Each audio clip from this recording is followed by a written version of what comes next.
آ رہا ہے مزہ تیری باہوں میں، چھا رہا ہے نشہ میری نگاہوں میں، میری آرزو بھی ہو تم، میری زندگی بھی ہو تم، جانے ادا سنو تم ذرا میرے دل کی صدا، آ رہا ہے مزہ تیری باہوں میں۔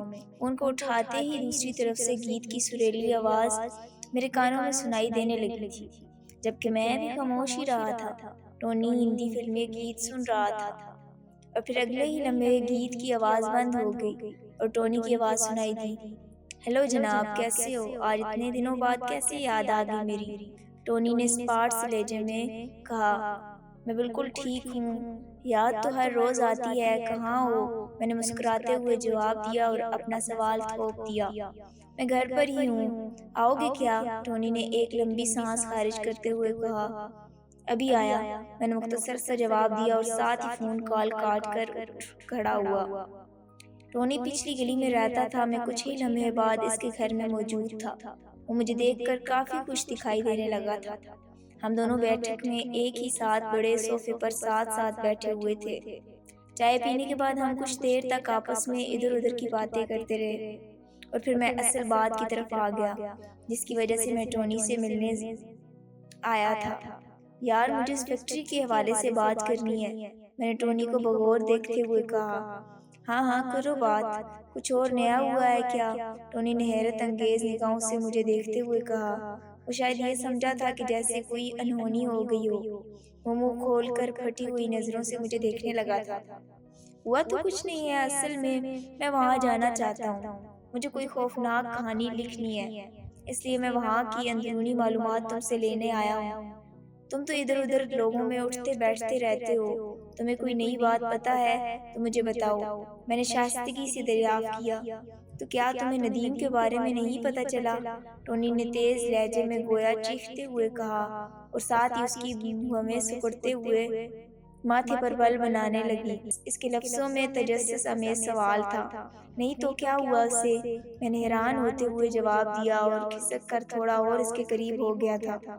اس بار مجھے واقعی حیرت ہونے لگی تھی۔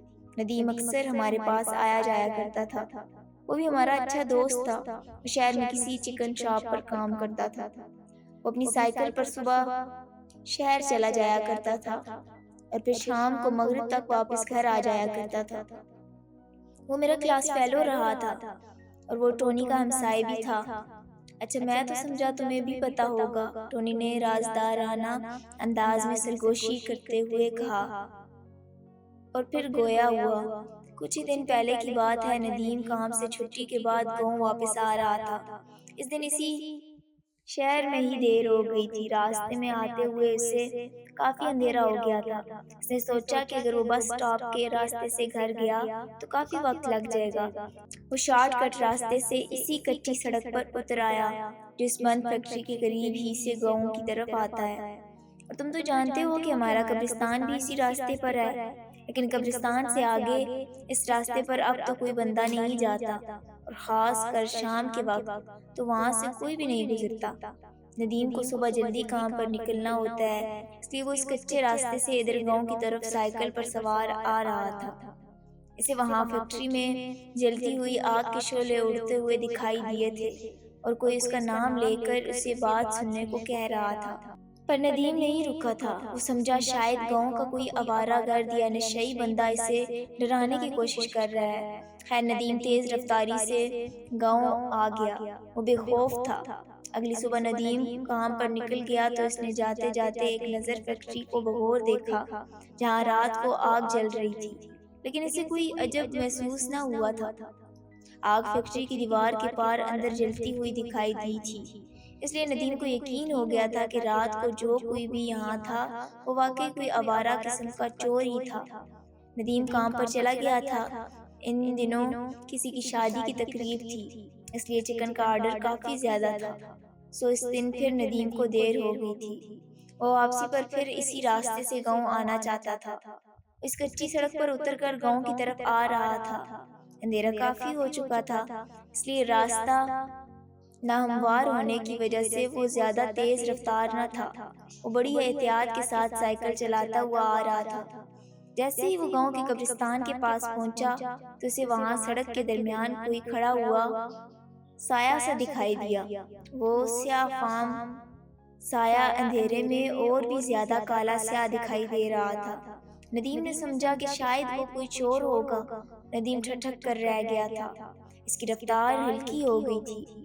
ندیم ابھی کچھ ہی فاصلے پر تھا کہ وہ سایہ قبرستان کی طرف چلتا ہوا نظر آیا اور اگلے ہی لمحے وہ اوجھل ہو گیا۔ قبرستان میں چھائے ہوئے اندھیرے کی تاریکی میں وہ سایہ کہیں روپوش ہو گیا تھا۔ ندیم کو موقع مل گیا تھا اور پھر ندیم نے رستے کی پرواہ کیے بغیر سائیکل کی رفتار تیز کر دی۔ ندیم قبرستان کی حدود سے ابھی نکلا نہ تھا کہ اسے پیچھے سے ایک چھنگھاڑ سی سنائی دی۔ ایک بھیانک اور گونجدار چیخ نما۔ وہ آواز ایسی تھی جیسے کوئی بادل سر کے اوپر گرج گیا ہو۔ ایک بار تو ندیم کا دل اچھل پڑا تھا، مگر وہ رکا نہیں تھا۔ اس نے اور زیادہ طاقت سے اپنی سائیکل کو تیز رفتار کر لیا تھا۔ اچانک پیچھے سے اسے وہی آواز سنائی دینے لگی جو گزشتہ رات فیکٹری سے اسے سنائی دی تھی۔ وہ بالکل وہی آواز تھی۔ ندیم سارا معاملہ سمجھ گیا تھا۔ ندیم کانپتے جسم کے ساتھ گاؤں کی طرف سائیکل دوڑا رہا تھا، جبکہ اس کے پیچھے قبرستان سے ہنسنے کی چیخ و پکار سننے لگی تھی۔ وہ اللہ کا نام لیتا ہوا گھر تو پہنچ گیا تھا، پر اسے تیز بخار ہو گیا تھا۔ وہ کل ہی دوبارہ کام پر جانا شروع ہوا ہے، ورنہ وہ تو کافی دنوں سے سخت بیمار تھا۔ وہ بہت زیادہ ڈر گیا تھا۔ اس کے گھر والوں نے اسے سمجھا دیا ہے کہ دوبارہ اس کچے راستے کی طرف رخ نہ کرے۔ پورا گاؤں جانتا ہے کہ مغرب کے بعد کوئی بھی شخص اس راستے کی طرف نہیں جاتا۔ وہ سارا علاقہ غیر آباد ہے۔ بس یہی بات نہیں تھی، باقی مجھے تو لگتا ہے کہ یہ ضرور چوروں کا کام ہے تاکہ وہ آرام سے فیکٹری میں چوری کر سکے۔ وہ بہت سالوں سے بند پڑی ہے، اس میں لوہا تو اچھا خاصا ہے۔ ٹونی نے ساری بات تفصیل سے بتا دی تھی اور میں نے اس کے ہر لفظ پر غور کیا تھا۔ وہ سچ بولتا تھا۔ وہ بات ختم کر کے میری طرف دیکھنے لگا تھا اور میں ابھی تک اس سائے اور ان آوازوں کے بارے میں سوچ رہا تھا، اور پھر ہم دونوں میں کچھ لمحات خاموشی چھائی رہی۔ کیا تم ندیم سے نہیں ملے؟ ایک بار پھر ٹونی کی آواز نے اسے جھنجھوڑا۔ میں اپنے خیالوں سے دستبردار ہو گیا۔ نہیں، میں اس سے جلد ہی مل لوں گا، میں نے خفیف لہجے سے کہا۔ وہ ٹونی کی طرف دیکھنے لگا۔ سر جھکا کر بیٹھا ہوا کسی سوچ میں گویا پھنسا ہوا دکھائی دے رہا تھا۔ کیا ہوا؟ اتنے چپ سے کیوں ہو؟ یار علی، میں یہ سوچ رہا ہوں کہ وہ بند فیکٹری ایک طویل زمانے سے ویران پڑی ہوئی ہے۔ کہیں ایسا تو نہیں کہ فیکٹری کے مالک نے اپنے کسی خاص بندے کو وہاں رات کے وقت پہرا دینے کے لیے رکھا ہو تاکہ لوگ اس جگہ کو آسیب زدہ سمجھ کر وہاں کوئی نقصان نہ کر سکیں؟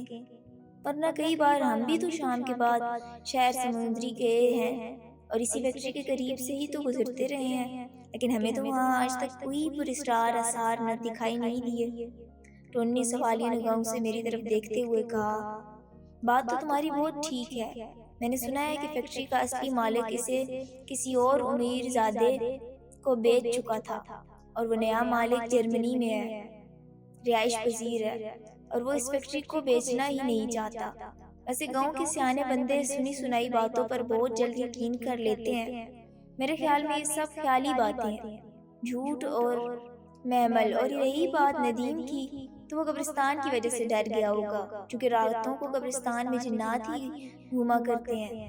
میں نے قدرے آہستگی سے سرگوشی کرتے ہوئے کہا، جبکہ ٹونی ہاں میں سر کو جنبش دے رہا تھا، جیسے ہی وہ میری بات سمجھ گیا ہو۔ خیر چھوڑو یہ سب، تم بتاؤ، تم آج اس فیکٹری کے لیے اتنا سیریس کیوں ہو رہے ہو؟ ٹونی بھویں سے پھیرتے ہوئے کہا اور مجھے گہری نگاہ سے دیکھنے لگا۔ اسے تشویش سی ہونے لگی تھی، اور پھر میں نے اپنے ہارر سٹوری لکھنے کے لیے وہ لوکیشن دیکھنے والی بات واضح بتا دی۔ وہ میری بات سن کر سمجھ گیا تھا کہ میرا وہاں جانا کوئی غلط کام انجام دینا نہیں تھا۔ اچھا پھر تو کوئی مسئلہ نہیں ہے، تم جب کہو ہم وہاں چلے جائیں گے، ٹونی نے سپاٹ لہجے میں کہا۔ تو پھر آج رات چلیں کیا؟ میں نے دھیمی سی آواز میں دریافت کیا۔ رات کو نہیں جناب، دن کی روشنی میں، ٹونی نے اپنے ڈر چھپاتے ہوئے کہا۔ وہ مجھے دیکھتے ہوئے مسکرانے لگا۔ اس کے چہرے کے تاثرات بتا رہے تھے کہ وہ اپنا ڈر چھپانے کی خاطر جعلی مسکراہٹ مسکرا رہا ہے۔ وہ میرا دوست تھا، اس لیے میں اس کا یہ انداز سمجھ چکا تھا۔ اور پھر میں نے بھی جوابی طور پر جیلی مسکان سی دی اور اپنے منصوبے کو راز ہی رکھا۔ ہم دونوں شام ہونے تک ایک ساتھ بیٹھے رہے اور ادھر ادھر کی باتوں میں مصروف رہے۔ شام ہونے سے پہلے میں واپس گھر آ گیا تھا۔ وقت گزرتا جا رہا تھا اور آج میرا پکا ارادہ بن گیا تھا کہ میں رات کی آڑ میں اس بند فیکٹری میں ضرور جاؤں گا۔ یہ سوچ آتے ہی ایک بار تو میرا دل دھڑک کر رہ گیا تھا۔ یہ واقعی بڑی ہمت اور جگر والا کام تھا، مگر میں سارے شک ختم کرنا چاہتا تھا۔ میں کھانا کھا چکا تھا، شام کے سائے پھیل کر ماحول کو سیاہ فام بنا رہے تھے۔ میں اپنے کمرے میں ٹارچ ڈھونڈ رہا تھا تاکہ اندھیروں میں مجھے کوئی مشکل پیش نہ آ سکے۔ وقت کروٹ بدلتا ہوا آگے بڑھ رہا تھا اور میں آج پھر بابا یوسف کے کھوکھے پر موجود تھا۔ اپنی مخصوص جگہ پر بیٹھا ہوا چائے کے ہر سپ کے ساتھ میری جستجو اور ذوق تجسس بڑھتا جا رہا تھا۔ آج پھر چاند بادلوں کی اوٹ میں تھا، بس اسٹاپ گہرے سیاہ اندھیرے میں لپٹا ہوا تھا۔ اندھیروں میں کسی جگنو کی طرح وہ کھوکھا بہت گویا جگنو جیسی ہی دلیل دے رہا تھا۔ ہمیشہ کی طرح آج بھی کھوکھے پر کافی رونق تھی، اور اس رونق سے ہٹ کر میں سب سے الگ ہو کر بیٹھا ہوا بالکل تنہا سا تھا۔ میرے اندر آج خوف بھی مچل رہا تھا اور ایک ولولہ بھی تھا۔ میں چائے پی کر وہاں رکا نہ تھا، مجھے گھر جانے سے پہلے بند فیکٹری پہنچنا تھا۔ میں وہاں سے اٹھ کھڑا ہوا۔ آج بابا یوسف بھی میری جلدی اٹھ جانے پر حیران ہو گیا تھا، پر اس نے مجھ سے کوئی بات نہیں کی تھی۔ مجھے وقت ضائع نہیں کرنا تھا۔ یہی وجہ تھی کہ میں تیز رفتاری کے ساتھ چلتا ہوا گاؤں کی طرف بڑھ گیا تھا۔ میں پکی سڑک پر چلتے ہوئے فیکٹری میں جلدی پہنچ سکتا تھا، لیکن میں لوگوں کی نظروں میں مشکوک نہیں بننا چاہتا تھا۔ اسی وجہ سے میں گاؤں کے کچے راستے کی طرف سے فیکٹری کی طرف جانا بہتر سمجھتا تھا۔ بس میں رواں دواں ہو گیا۔ مجھے زیادہ دیر نہ لگی تھی، میں اس کچے راستے پر پہنچ چکا تھا جو گاؤں سے نکل کر سیدھا قبرستان کی طرف جاتا تھا۔ یہ راستہ قبرستان تک جا کر ختم ہو جاتا اور پھر اس سے آگے دور دور تک ویران بیابان سنسان صحرائی دشت تھا، جہاں جنگلی کائی اور پہاڑی کیکروں کی بہتات تھی، جہاں دن کے وقت بھی کوئی شخص نہ جاتا تھا۔ یہ کافی وسیع و عرض کھنڈر زدہ بیابان جنگلی علاقہ تھا، اور پھر اس کے ساتھ ہی پکی سڑک کے پار وہ بند فیکٹری موجود تھی جہاں مجھے جانا تھا۔ فیکٹری کے در و دیوار ابھی بھی مضبوط تھے، ہاں البتہ لوہے کا بڑا سا گیٹ ضرور زنگ آلود سا ہو گیا تھا۔ فیکٹری کے اندر جانے کا صرف ایک ہی راستہ تھا، پچھلی جانب سے گری ہوئی دیوار کی طرف سے جانا قدرے آسان تھا، ورنہ دیوار پھلانگنا ممکن نہ تھا۔ میرے ذہن میں تجسس مجھے جوش دے رہا تھا اور میرے قدم تیز رفتاری سے اٹھنے لگے تھے۔ مجھے خوشی اور انجانے سے خوف ہراس کا ملا جلا سا احساس ہونے لگا تھا۔ یہ کچا راستہ کافی ناہموار سا تھا، گرد و غبار سے بھرا ہوا۔ یہ راستہ بل کھاتا ہوا قبرستان تک چلا جاتا تھا۔ آسمان پر چاند اب بادلوں کی اوٹ سے باہر نکل آیا۔ ہلکی دودیا چاندنی مجھے راستہ دکھانے میں مدد کر رہی تھی۔ یہی وجہ تھی کہ میں نے ٹارچ روشن نہ کی تھی۔ میں چلتا ہوا گاؤں بہت پیچھے کہیں چھوڑ آیا تھا۔ اب یہ وہ مقام تھا جہاں سڑک کے دونوں کناروں پر آگے ہوئے لمبے لمبے چوڑے درختوں کے گھنے سائے اندھیرے میں ڈوبے ہوئے تھے۔ ہر طرف کھٹا ٹوپ اندھیرا چھایا ہوا تھا، دور دور تک گہری خاموشی بھنبھناتی ہوئی محسوس ہو رہی تھی۔ اندھیرے کی چادر میں چھپا ہوا کوئی حشرات جب اپنی آواز میں بولتا تو ماحول میں پراسرار افریت اپنا سر اٹھا لیتے اور خوف کی ایک بھیانک لہر رگوں میں سرایت سی کر جاتی تھی۔ چلتے ہوئے کبھی کبھار جب میرا پاؤں لڑکھڑا سا جاتا تو ایک عجیب سی آہٹ سے اندھیرا میری طرف گھور گھور کر دیکھنے لگا۔ سیاہ فام اندھیروں سے اب مجھے خوف محسوس ہونے لگا تھا، پر میں رکا نہیں تھا۔ وہاں ہر طرف خاموشی اور تنہائی ٹھہر رہی تھی۔ میری پھٹی ہوئی نگاہیں اس سیاہ فام سائے کو ڈھونڈنے لگی تھی، پر وہ مجھے کہیں دکھائی نہ دیا تھا۔ میرے چلنے کی رفتار تھوڑی سست ہو گئی تھی۔ پہلی بار میری ٹانگوں میں لرزہ طاری ہونے لگا تھا۔ میں دھیرے دھیرے چلتے ہوئے قبرستان کے دھانے پر پہنچ چکا تھا۔ میری آنکھیں خفیف اندھیروں میں اس گمنام کالے سائے کو کہیں دیکھ نہیں پا رہی تھی۔ مگر اس کی ہولناک دہشت مجھے میرے جسم میں سوئیاں چبھونے لگی تھی۔ میں نہ چاہتے ہوئے بھی قبرستان کے اندر پھیلے ہوئے اندھیرے میں گھورنے لگا تھا۔ میں وہاں سے جلد گزر جانا چاہتا تھا اور آخر میں نے قبرستان کی حدود پار کر ہی ڈالی۔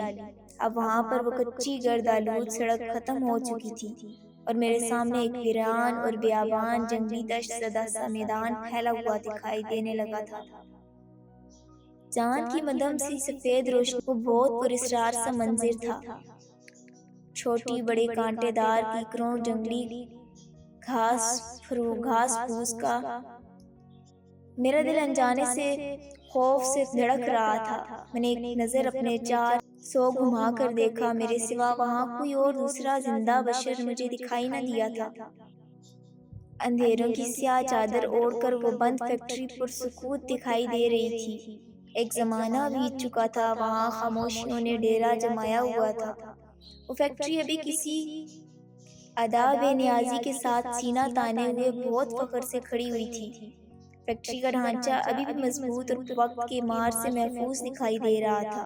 مجھ پر تجسس خوف نے انگڑائی لی تھی۔ میرا دل مجھے حوصلہ دینے لگا تھا اور پھر میں تیزی کے ساتھ سڑک پار کر گیا۔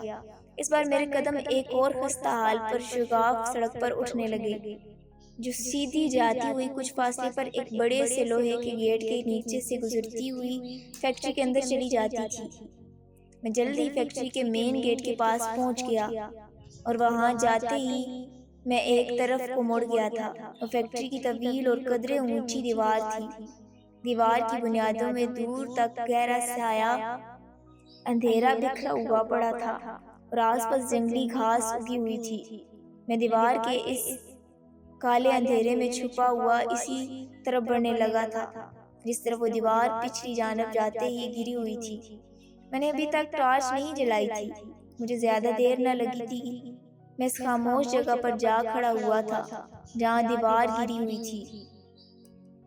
میں اب دیوار کی بکھری ہوئی اینٹوں پر چڑھا۔ میرے سامنے فیکٹری کی اندرونی عمارت اندھیروں میں ڈوبی ہوئی دکھائی دینے لگی۔ وہاں ہر طرف خاموشی رینگ رہی تھی، دور دور تک کوئی آہٹ سنائی نہ دی تھی۔ سناٹے کی سرد آہٹ میرے کانوں میں سائیں سائیں کرتی ہوئی میرے دماغ کے پردوں میں جنبش کرنے لگی تھی۔ میں آنکھیں پھاڑ کر وہاں اندھیروں میں دیکھنے لگا تھا، پر مجھے وہاں خاموشی، ویرانی کے علاوہ اور کچھ بھی نظر نہ آیا تھا۔ میں نے ایک نظر اپنے چار سو دوڑائی اور آخر فیکٹری کے اندر داخل ہو گیا۔ میرے قدم کوئی آہٹ پیدا نہ کر رہے تھے۔ میں چلتا ہوا عمارت کے کالے سائے میں روپوش سا ہو گیا تھا۔ میں اسی عمارت کے اندر جانا چاہتا تھا، وہاں کے ہر حصے کو دیکھنا چاہتا تھا۔ میں کسی راہداری کی تلاش میں تھا تاکہ عمارت کے اندر جا سکوں۔ اچانک مجھے دیوار میں لگا ہوا ایک بڑا سا دروازہ دکھائی دیا اور میں وہیں رک گیا۔ وہ لوہے کا کافی بڑا گیٹ تھا۔ شاید یہ وہی دروازہ تھا جو یہاں کے مزدوروں کے اندر باہر جانے کا راستہ رہا ہوگا۔